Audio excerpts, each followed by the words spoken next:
Hello friends, कैसे हैं आप सब। स्वागत है आपका एकेडमिया क्लासेस के यूट्यूब चैनल पे। डेली करंट अफेयर सेशन की हम बात करते हैं इस वक्त, और आज एक नया महीना शुरू हो रहा है 2021 में। मार्च महीने से का पहला मार्च का हम करंट अफेयर्स आज करने वाले हैं। तो नए महीने में नए जोश के साथ, नई ऊर्जा के साथ चीज़ें करेंगे, तो बने रहिए हमारे साथ। बिना किसी देरी के बात करते हैं अपनी पहली हेडिंग की तरफ। डीआरडीओ ने स्किल डेवलपमेंट सेंटर बनाया है। स्किल डेवलपमेंट, किस चीज की स्किल डेवलपमेंट के लिए? तो डीआरडीओ ने एक सेंटर बनाया। अच्छा, पहली बात ये करें कि कहाँ पे, तो उत्तर प्रदेश में। ठीक है। किस लिए? फायर सेफ्टी की ट्रेनिंग देने के लिए। फायर से जो सेफ्टी है किस तरह से रखी जाए, उसके लिए कौन कौन से प्रोडक्ट इंपॉर्टेंट होते हैं, तो फायर सेफ्टी के लिए ट्रेनिंग देने के लिए डीआरडीओ ने स्किल डेवलपमेंट सेंटर बनाया है। अच्छा, डीआरडीओ की भी एक बहुत सारी लेबोरेटरीज है ना डीआरडीओ की। तो डीआरडीओ की कौन सी लेबोरेटरी ने बनाया इसको? तो दिल्ली में डीआरडीओ की एक लेबोरेटरी है जिसे हम जानते हैं किस नाम से? CFEES। इसका क्या मतलब हो गया? Centre for fire explosive fire centre for fire explosive and environment safety. ठीक है, तो मैं लिख देता हूं यहां पे, सेंटर फॉर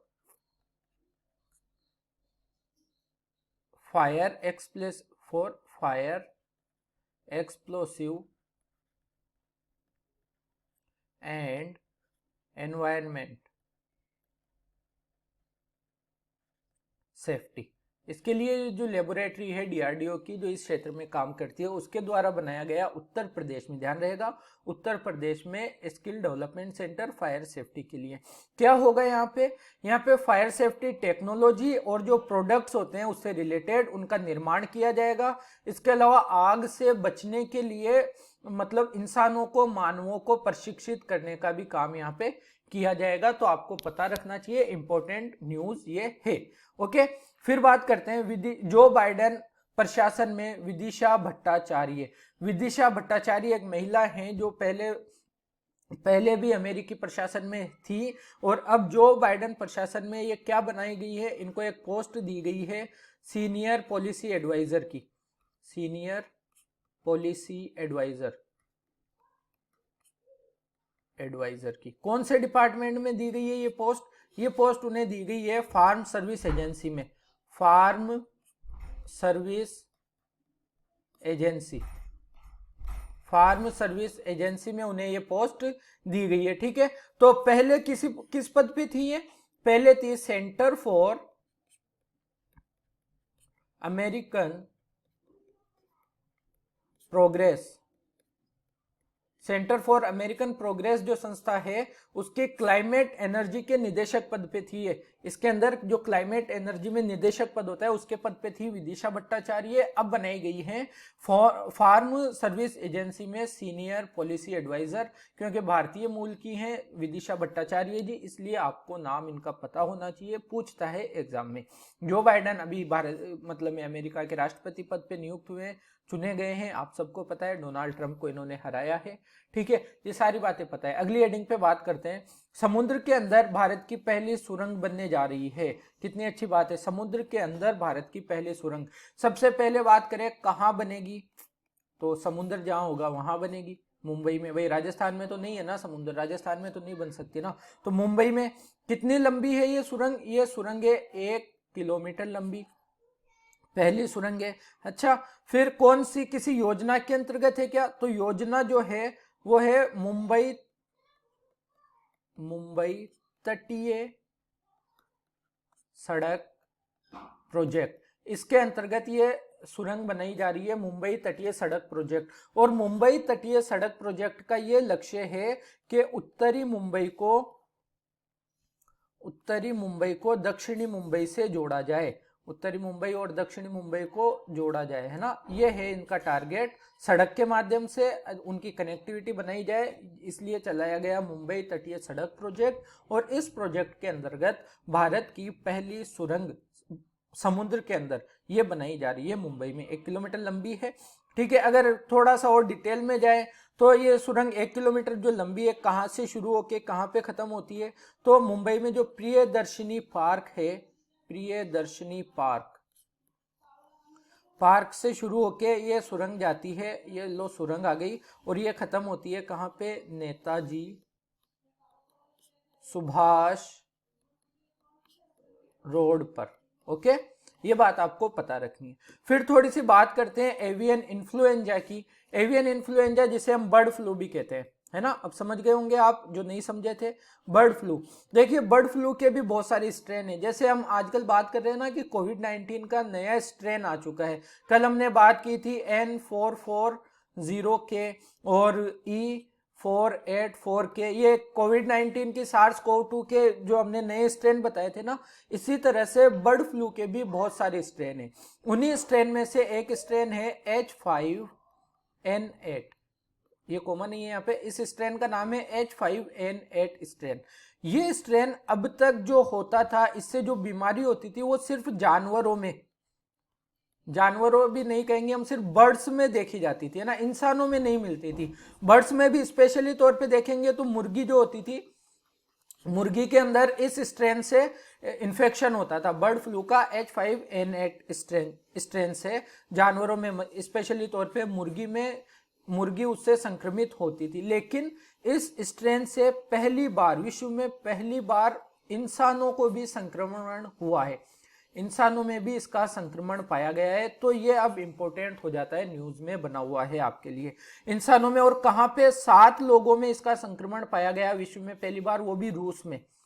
अच्छा, ये इसलिए हुआ क्योंकि ये 7 लोग पोल्ट्री फार्म में काम करते थे और एक ही जगह काम करते थे, इसलिए ये, क्योंकि जानवरों से इनमें भी ये आ गया। तो अब तक H5N8 के जो मामले थे वो इंसानों में नहीं देखे जाते थे, लेकिन विश्व में पहली बार इस स्ट्रेन वाले मामले मानवों में भी आने लगे। अच्छा, फिर बर्ड फ्लू के अंदर या एवियन इन्फ्लुएंजा जिसे हम कहते हैं, इसमें इंसानों में होने वाले रोग कौन से स्ट्रेन से होता है? तो देखिए याद रखोगे, एक तो है H5N1 सबसे इंपॉर्टेंट, H5N1, फिर है H7N9, एक है H9N2। इन सब से क्या होता था, इंसानों में संक्रमण होता है, अभी भी होता है और होता रहता है, लेकिन H5N8 से पहली बार ये चीज हुई है। तो न्यूज में बना हुआ है, आपको ध्यान रखना है। ये सब क्या है, वायरस है, ये वायरस है, ध्यान रखना, वायरस से होने वाली बीमारी है ना, जिसे हम क्या कहते हैं, विषाणु, हिंदी में कहते हैं विषाणु। ओके, अगली हेडिंग पे चलते हैं। 16वां फिक्की का उच्च शिखर सम्मेलन का आयोजन हुआ। इसका उद्घाटन किसने किया? इसका उद्घाटन किया हमारे जो शिक्षा मंत्री हैं। शिक्षा मंत्री कौन है? केंद्रीय शिक्षा मंत्री, शिक्षा मंत्री हमारे रमेश पोखरियाल निशंक।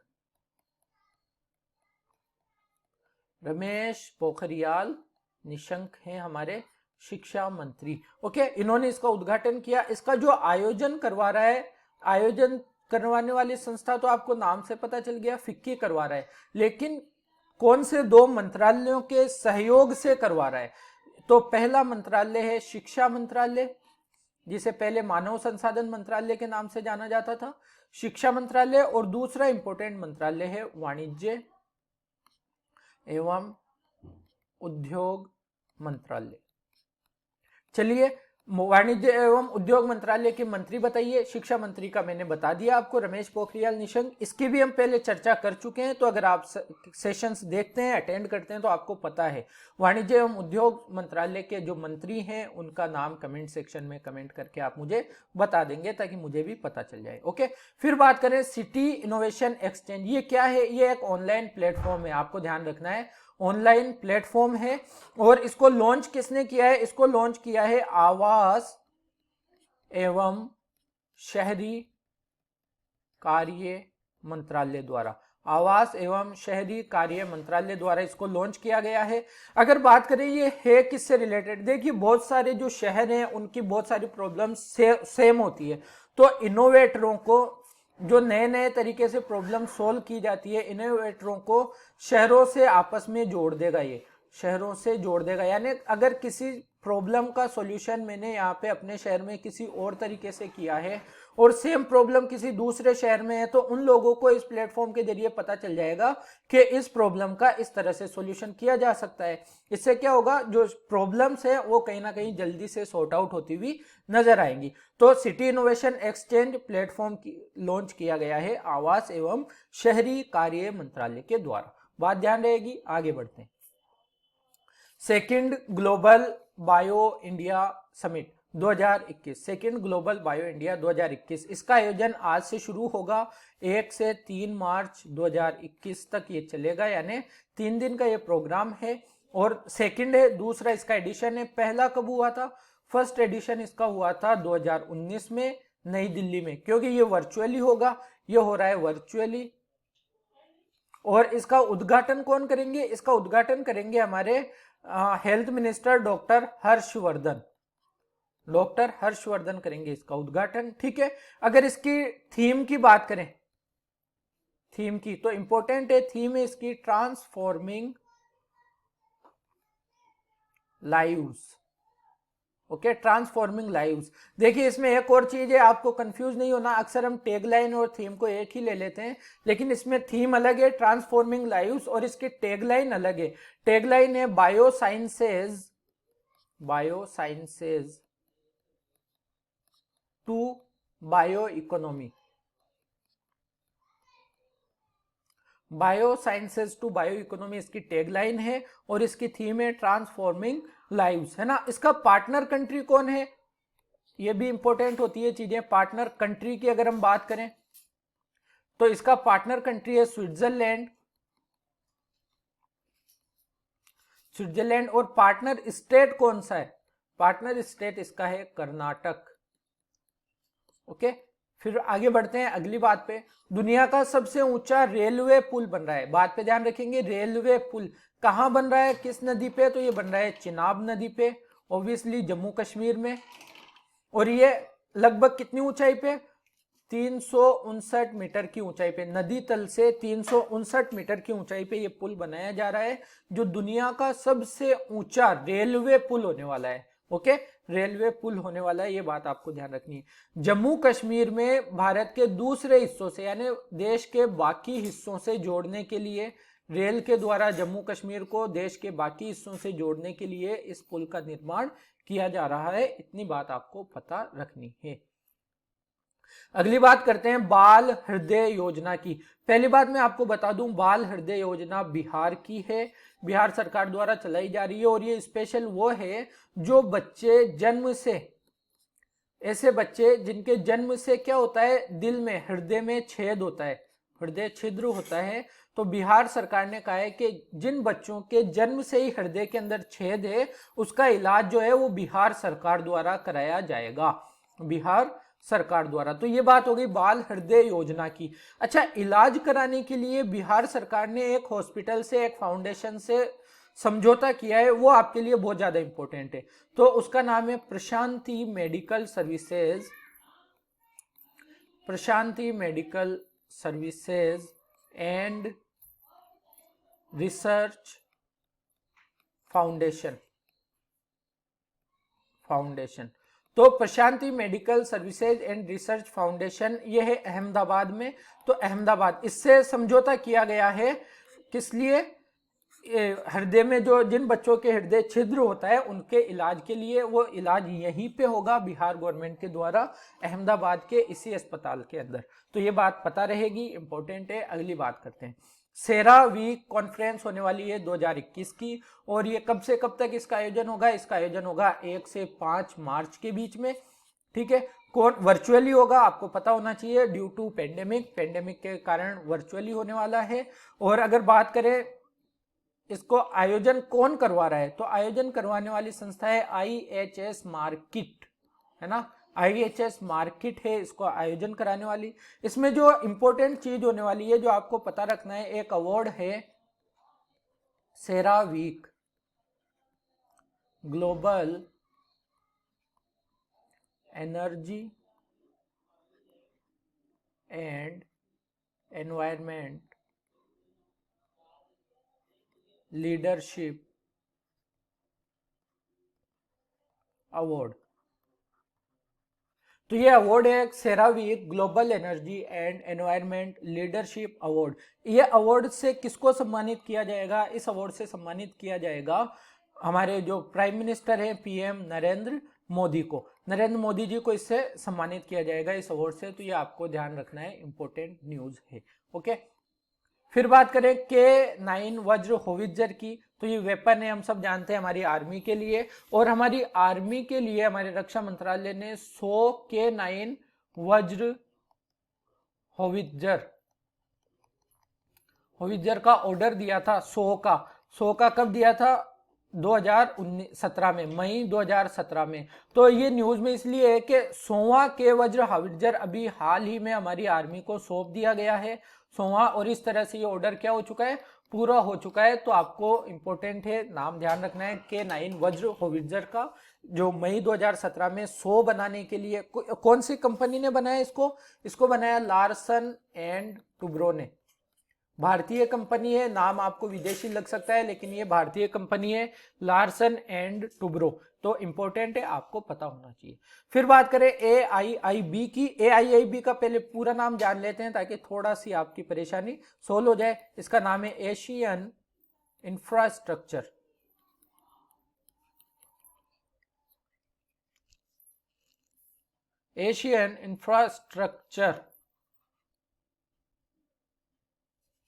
Investment bank. ठीक है, ये है इसका नाम। और ये न्यूज में क्यों है? अभी इसने एक लोन दिया है हमें, $304 मिलियन का ऋण दिया है। और वो किसको दिया है? असम सरकार को। यानी असम में एक प्रोजेक्ट बनने वाला है उसके लिए। और असम में कौन सा प्रोजेक्ट बनेगा? Infrastructure transmission system enhancement project. Assam का एक प्रोजेक्ट है जो असम की पावर ट्रांसमिशन है ना, दूसरे स्टेट से असम को पावर ट्रांसमिशन ले लें या दूसरे स्टेट को पावर दे दें, तो उसके लिए मतलब एनर्जी का पावर, वैसे नहीं शक्ति वाला पावर, वो नहीं, विद्युत वाला पावर है ना। तो इसके लिए एक ये प्रोजेक्ट चल रहा है, infrastructure transmission system enhancement project. इसके लिए जो AIIB है इसने हमें लोन दिया है $304 मिलियन का। ये प्रोजेक्ट असम में बनने वाला है। ओके, फिर अगर इसकी बात करें तो इसने AIIB ने काम करना शुरू किया था जनवरी 2016 से। इसका हेडक्वार्टर कहाँ है? इसका हेडक्वार्टर बीजिंग में है।